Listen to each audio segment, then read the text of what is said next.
안녕하세요. 광주 상무지구에 위치한 닥터리스 피부과의 이혁 원장입니다.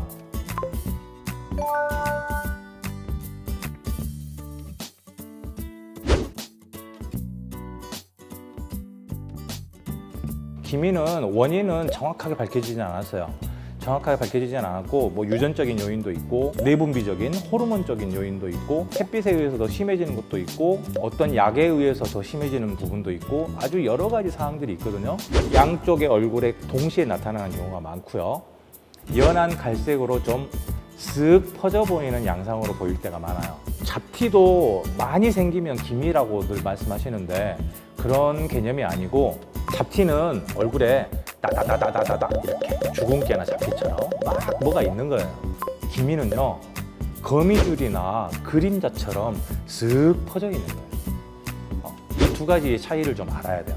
자기 얼굴이든 목이든 어디든 간에 색깔이 좀 이상하다 싶은데 이게 뭔지 궁금하고 기미인지 아닌지 모르겠다 하면 당연히 전문가를 찾아와서 상담해 보시는 게 제일 중요한 거죠. 인터넷에 보면 기미를 치료해주는 무슨 연고, 화장품 이런 거 엄청 많아요.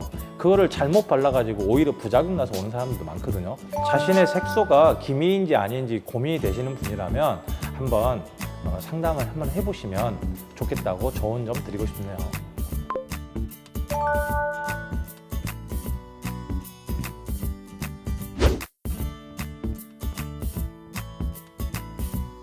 젊고 기미도 심하지 않고 이런 케이스라면 아주 보존적인 방법, 비타민C를 이용한 미백 관리랄지 초음파나 화장품을 이용한 관리들도 있을 거예요. 약한 필링을 이용한 관리들도 있고요. 이런 아주 부드러운 방법으로 기미 관리를 하는 것도 나쁘진 않아요. 레이저보다 더 좋다는 얘기는 아니에요. 나이가 30, 40이 넘어가고 있고 기미도 굉장히 심하고 이런 분들이라면 반드시 거의 필수적으로 레이저 치료가 필요하고요.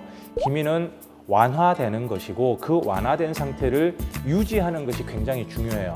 피부 관리도 다이어트나 몸매 관리하는 거하고 거의 같은 맥락에서 생각하시면 오히려 쉬울 것 같네요.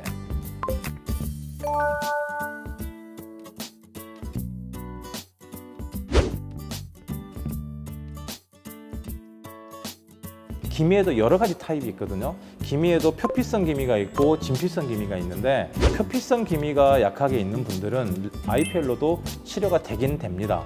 하지만 아주 조금만 잘못해도 부작용이 나기 굉장히 쉽거든요. IPL로 기미를 치료하기에는 너무 위험하다라고 말하는 게 좀 맞는 말일 것 같고요.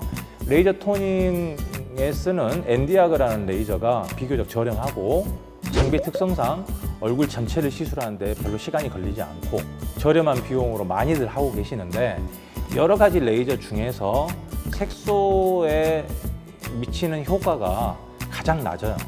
다른 레이저들에 비해서는 효과가 좀 낮은 레이저다. 하지만 효과가 전혀 없는 건 아니다. 엔디아그 레이저보다 살짝 더 효과가 있는 것은 알렉산드라이트라는 레이저예요. 그것보다 더 효과가 큰 거는 제가 자주 쓰는 루비라는 레이저죠. 세 가지 레이저가 각자 다 장단점이 있어요.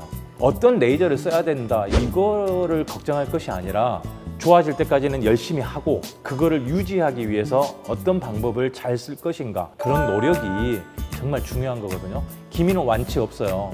안 좋은 상태에서 오셔가지고 치료를 할 때에는 많은 시간과 비용을 들여야 되지만 이걸 유지하는 거는 아주 조금만 투자하면 되거든요. 그걸 너무 어렵고 아주 거창하게 생각할 필요는 없다는 거죠. 겁먹지 마시라는 얘기입니다.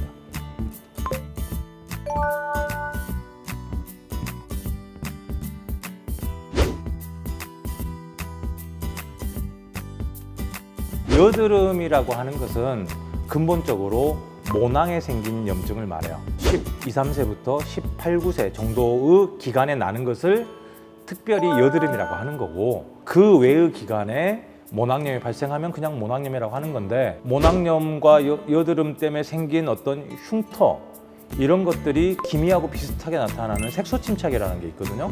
멜라닌 색소가 이렇게 조직에 쓱 퍼져가지고 기미하고 굉장히 비슷하게 보이는 그런 상태를 말하거든요.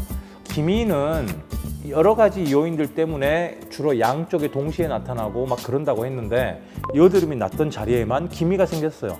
그거는 아마도 기미일 수도 있겠지만 여드름이 났던 자리에 색소 침착이 생겼다라고 말하는 게 더 맞을 수도 있는 거고요. 여드름이 원래 있는 사람인데 나는 기미가 생긴 것 같아요. 혹은 기미가 원래 있는 사람인데 최근에 막 여드름이 났어요. 이런 분들은 그 후유증이 남들보다 더 심할 수 있으니까 짜고 막 긁고 하는 행동을 절대 하지 마시고 여드름에 대한 치료를 더 신경을 많이 써야 된다? 이렇게 말씀드리는 게 더 맞는 말인 것 같아요. 아무리 신경 써서 여드름을 케어했음에도 불구하고 여드름이 색소 침착이라는 흉을 남겼다면 그런 분들은 오히려 그 색소 침착이 굉장히 오랫동안 진행되고 영원히 남을 수도 있을 가능성이 많기 때문에 그런 색소에 대한 치료를 좀 더 적극적으로 생각할 필요가 있다? 뭐 이 정도는 알고 있어야 될 것 같아요.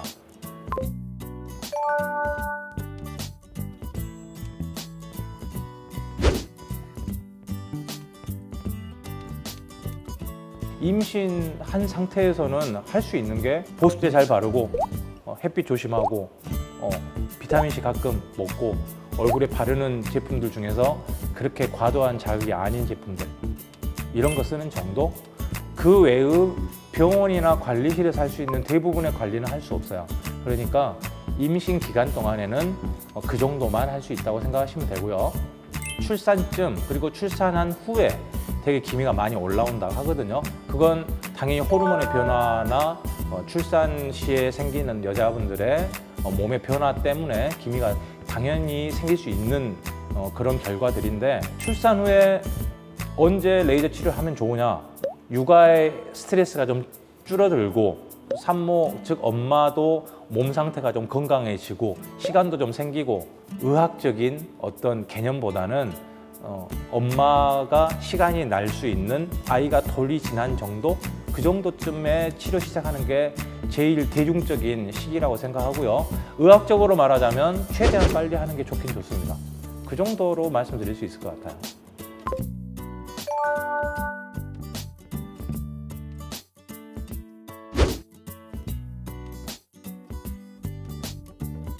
기미 치료를 하다 부작용은 두 가지 중에 하나예요.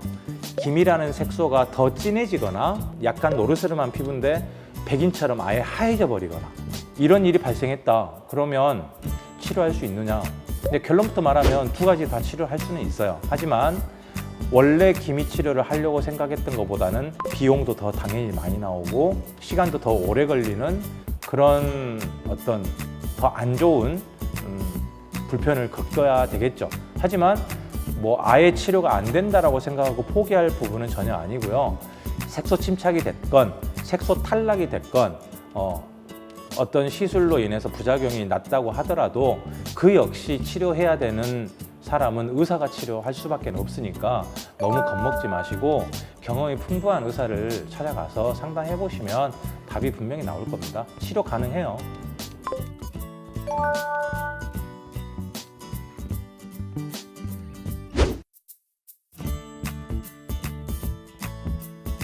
여드름도 염증성 질환이고요. 우리가 흔히 말하는 알러지가 있어서 뭐 가렵고 빨개지고 이렇다. 이것도 염증성 질환이고요. 아토피, 막 심하게 짓물라고 하는 거, 이것도 염증성 질환이에요. 해당하는 증상이 있을 때 레이저를 해도 되는가? 당연히 안 되죠. 질환과 미용의 목적이 둘 다 필요하다면 당연히 질환을 먼저 치료하고 그 다음 미용을 생각해야 된다. 이렇게 생각하셔야 돼요. 여드름이 있고 아토피가 있고 알러지가 있다. 이런 분들은 그걸 먼저 치료하시고 나서 주름이든 미백이든 뭐 홍조든 뭐든 간에 그걸 나중에 생각하셔야 된다. 간단하게 이렇게 생각하시면 됩니다.